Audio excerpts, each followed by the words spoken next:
Kodwa ngicela ukugqitha kule ndawo ndibulise ijunior yami yapha esikolweni uLethi. Amen.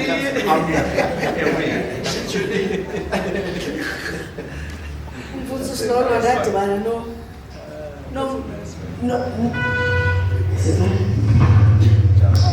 nomfuthu uGuga.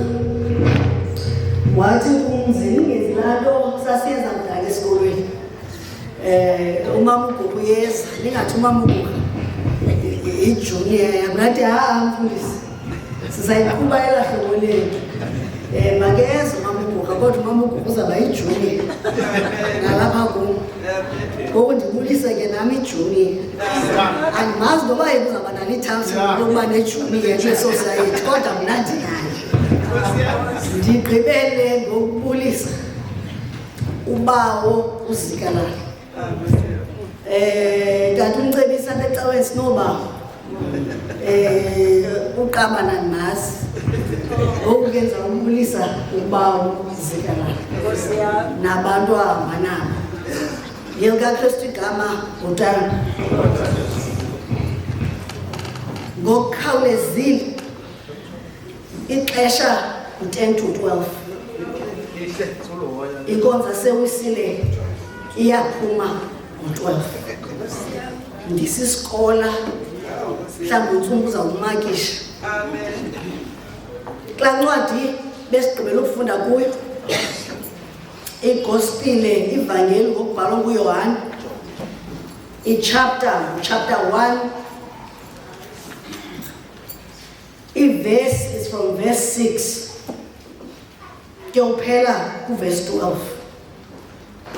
Ndicela ukuma kuverse 12 sigoduke nalo mphako weveki othi bonke abamkelayo wabanika igunya lokuba babangabantwana bakaThixo.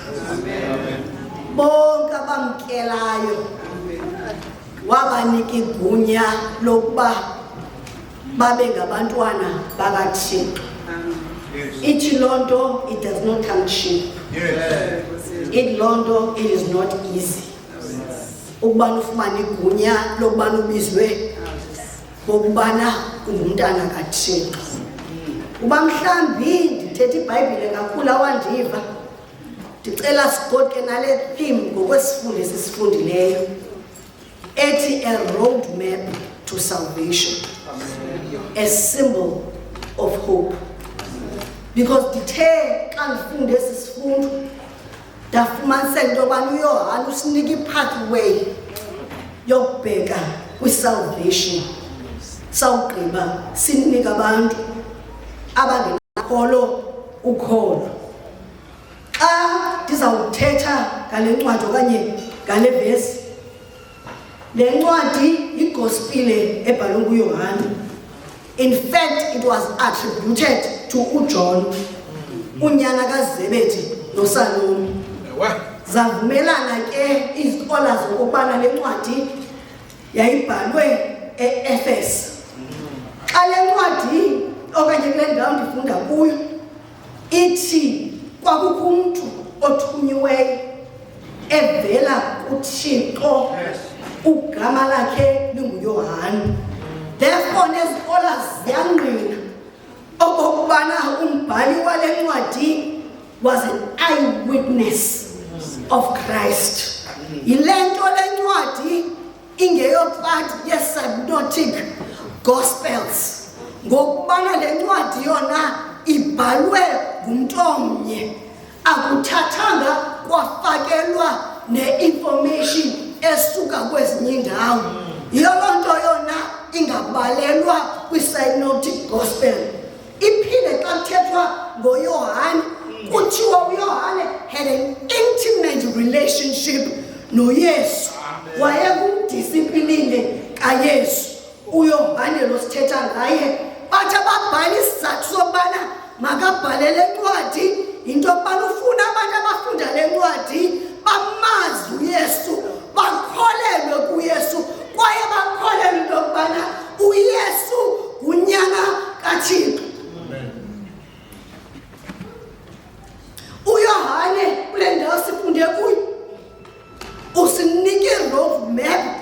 salvation. One.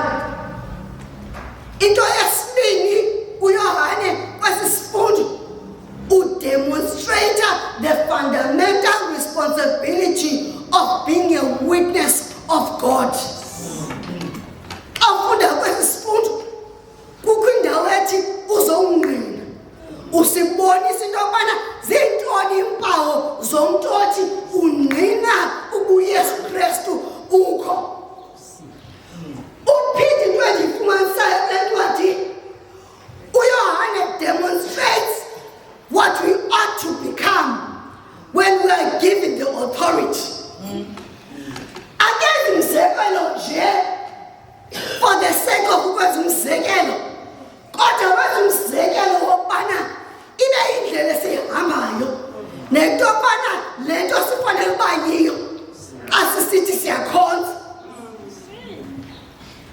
NgeChristmas ubuye umva kancinci besisithi sazalelwa unyana sanikwa umntana ukuthethela kwakhe kusesiqandini sakhe bathi igama lakhe ngusonini nanini, bathi igama lakhe ngumcebisi, bathi igama lakhe ngummangaliso. Kodwa namhlanje lenkonzo yokuqala ka-2025 isifundo sisikhombisa into yokubana uthi uYohane lukhona ukhanyiselo oluzayo. Kodwa olukhanyiselo luzayo aluzufika nje kule meko ubukuyo. Zikhona izinto funeke zenzekile in preparation of ukhanyiselo. This is the demonstration asinika yona uYohane. Emveni kokubana sizalelwe unyana siyagoduka ku-5 to 12. Xa uchapter 6 esithi uverse 6 kwakukho umuntu owayethunywe nguThixo, igama lakhe linguYohane. Wolowo weza ukuba lingqine, ukuze ngqine ngalo ukhanyiselo. Lo mntu uthunywa nguThixo ukuba zongqina ngento ezayo engekafiki. Uthi xa ndikhangele into yokubana abo bungqina ngabo ungqina njani ngabo. Xa sifunda le ncwadi idlalwa xa incwadi ngapha komlambo waseJordani eBhethabani, uYohane ebhaptiza. uYohane yena ebhaptiza ngamanzi. Athi xa bembuza aba bathunyelwe ngababhali nabo bathunyelwe ngabaFarisi into yobana ungubani na wena, ezi zinto usenzayo usenza ngagunyanini na? Ngoba kaloku uyabhaptiza. Bathi kuye xa usithi awunguye uEliya ungubani? Xa usithi awunguye umprofethi wena ungubani? Xa usithi wena awunguye unyana kaThixo ungubani? And therefore ubhaptiza ngagunyanini. Uthi lawo wandithumayo unguThixo, wandithuma mna ukuba ndibhaptize ngamanzi. Kodwa uthi xa ethetha athi apha phakathi kwenu aniyazi into yokubana kukho lulapha phakathi kwenu owayethe esisa emveni kwam, kodwa wavele waba ngaphambi kwam.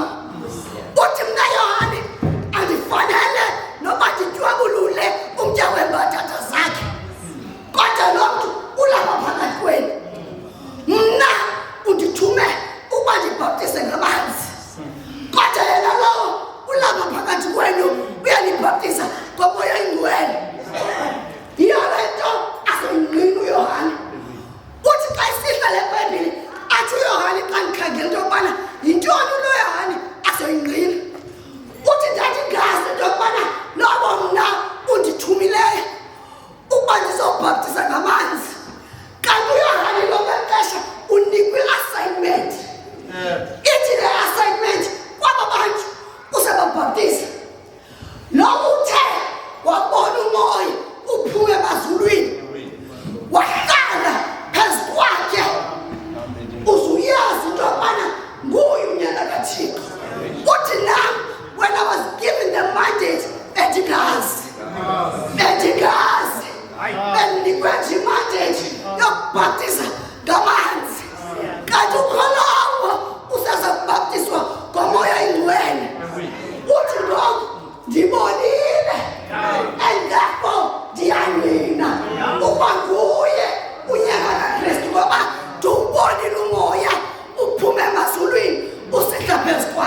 wala bewisi angikwazi ukubaptiza uJohn nakajunywe ubanje baptize ngamanzi ile seyibizi into yobana yiJohannine baptismal high school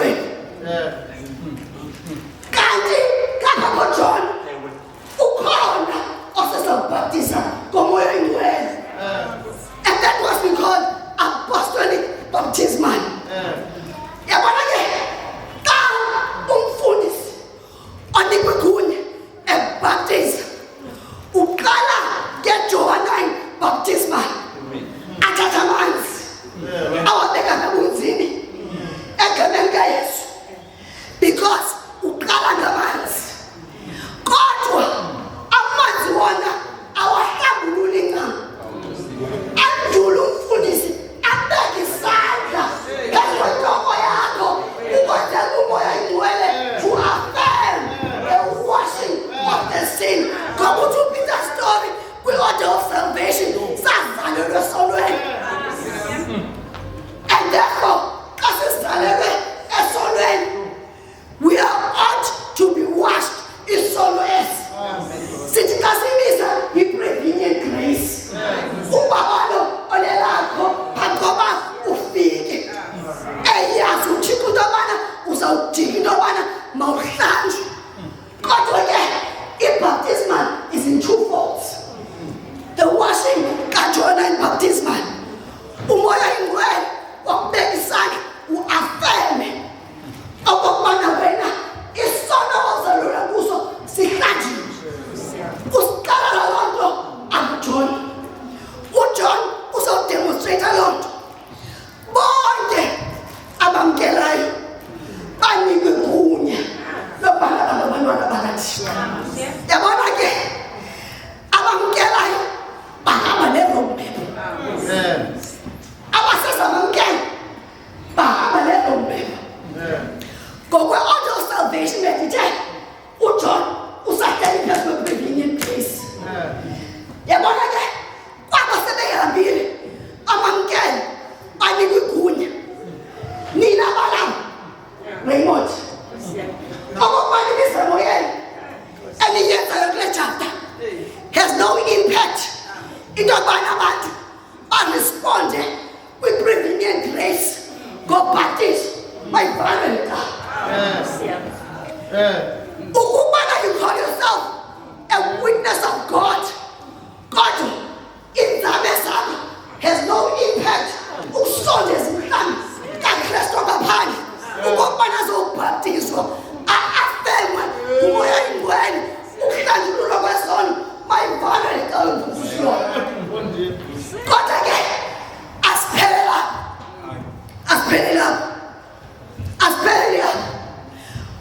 remember this is a pre-step for the light that is coming kusazukhanyisela put it to a preparation and therefore this was the preparation that John had to do before umuntu adibane nokhanyisela manje ibethelele mfuthu usilolo ayitshela xa ubhaptiziwe you have met the light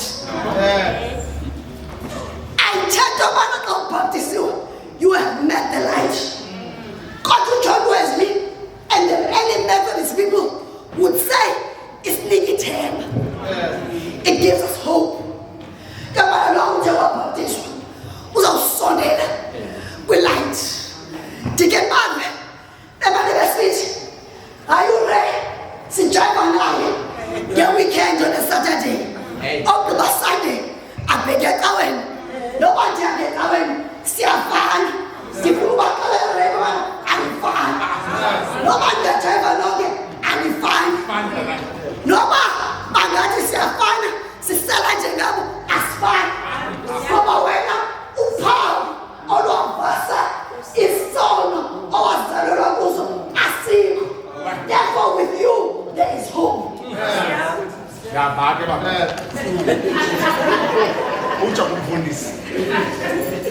let them label us bathi siyafana kodwa ngenene asifani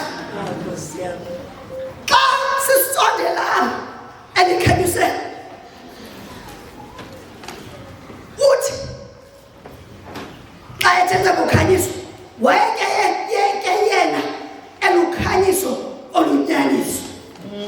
olubakhanyiselayo abantu bonke esiza esehlabathini ke ihlabathi labakho ngenxa yakhe. Umbuzo uthi apha kwi-Ark of Salvation ufika njani elikhanyisweni? Ithi verse, ndinemnyango ndiqonqoza, lo uthe alivile izwi lam avula umnyango ngoba mna ndakungena esangweni ndidle naye adle nam. The light is on the other side of the door.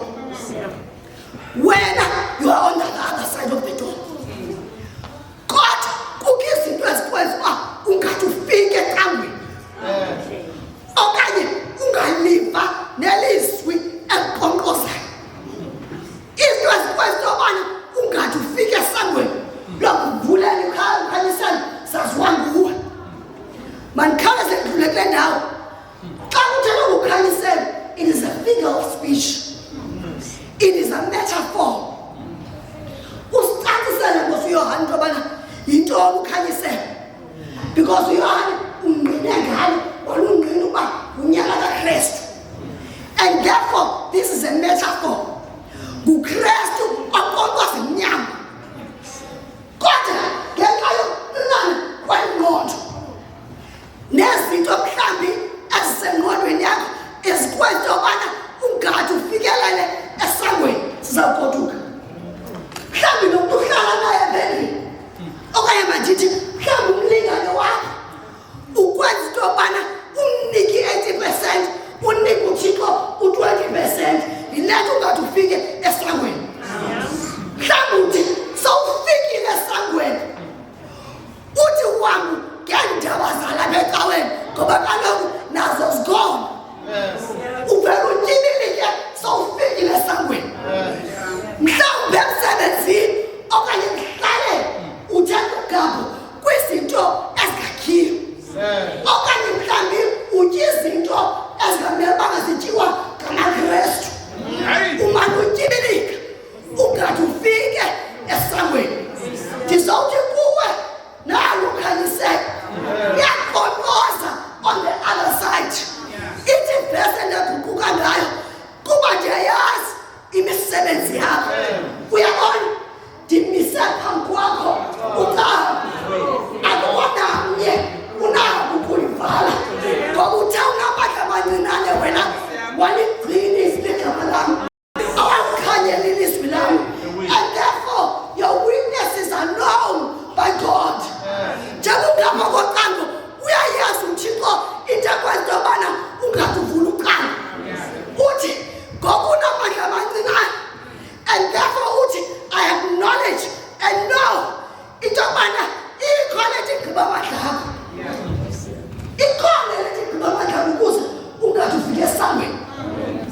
Kodwa namhlanje ndizawuthi kuwe nalo ukhanyiseka lume ngapha kosana. Ucango ke kuRomans 9:10. Ucango usanga olu kuRomans 9:10. Ufuna nje into yobana ukholwe umvume nangomlomo nalo usanga kuRomans 10:9. Umile ufuna uvulwa when you're on the other side. Unezinto ezikwenza ubana mawutyibilike. Sizawuthi kuwe namhlanje let it go. Ndizawuthi kuwe namhlanje zishiye ngosongenile ku-2025 zishiye ngoba ucango lona lumile kwaye ukhanyiselo lona lungaphaya. Xa kugoduka Ray athi bonke abamkelayo, mina bonke abavule ucango bavulela ukhanyiselo langena ezihlizweni zabo ubanike igunya. uJohn unegunya ngoba uJohn uvule ucango, uvule ucango uJohn yobana ukhanyiselo lungene enhlizweni yakhe. Ndizawuthatha ukhanyiselo namhlanje, vula ucango bukade luvalekile, wamkele ukhanyiselo ukwenza into yobana ukwazi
Machafta Bulanka Sakotuanyana Bulanka Ukwenzelwa bana nifumana magunya okuphuma apha ebhubhulethu niyawuthetha ngokhanyiselo awuzukwazi uthetha ngokhanyiselo ungakhange wena udibane nokhanyiselo ninikwa amagunya wabana sibe nokhanyiselo thina ourselves ungekathethi ungena nje kwakho abantu bafumane i-hope. We live in a hopeless world. Bantu baphelelwe ngamathemba. Icaba ikwazi ukuthi xwaka. When there's no hope, icaba is supposed to step in and give hope. Kuka abantu abatyenyuye betshelwe sihoki bengenandawo ulala baphelelwe ngamathemba. Kutshe kwabhethi kwatsho impahla baphuma bengenanto baphuma bese bathi xa bebalisa naba bebekhupha izinto zabo bathi xa beyothatha ezinye zasheka zibikwe ezinye therefore bananto a hopeless case baphelelwe ngamathemba. Bendisandofunda another report bawusilola ethi there's an average of 8 people per day ababanjwa bengenzanga nto ababanjwa by mistake abo bantu basejele and therefore benzanga nto but basiwe i-evidence yokubana ibakhuphe a hopeless case. Look, can you say when we live in a world of a hopeless case xa sihlala egugulethhu nabantwana abasikoleka i-protection fee a hopeless case akukho ndawo yokuzimela funeka ubhatele i-protection fee a hopeless case. Look, can you say sifuna abantu bazawuthatha uxanduva ngo-2025 bamumethe basisukhanya basisithemba kubantu abalahlekelwe lithemba. Sizonke sifuna abantu esizawuthandaza nabo mhlawumbi kule order of salvation awuzazi wena yobana ukweyiphi point. Mhlawumbi uthi yebo order ihamba slow uzawucela imithandazo. Sibiza abantu abafuna imithandazo abazothi sizothandaza nawe xaqala unyaka ka-2025 okokubana uThixo andipha amandla okubana nam ekhaya kwifemeli yam although bendazi ngezinto endizizo kodwa namhlanje xa ndifika ndingena they see the light. Loo nto bandasithi yiyo ekuhlaleni kodwa namhlanje xa ndiphuma ndifike esitratweni sam they see hope eyobana uThixo khona. Mawasamkelela amazwi ngoKristu Nkosi yethu.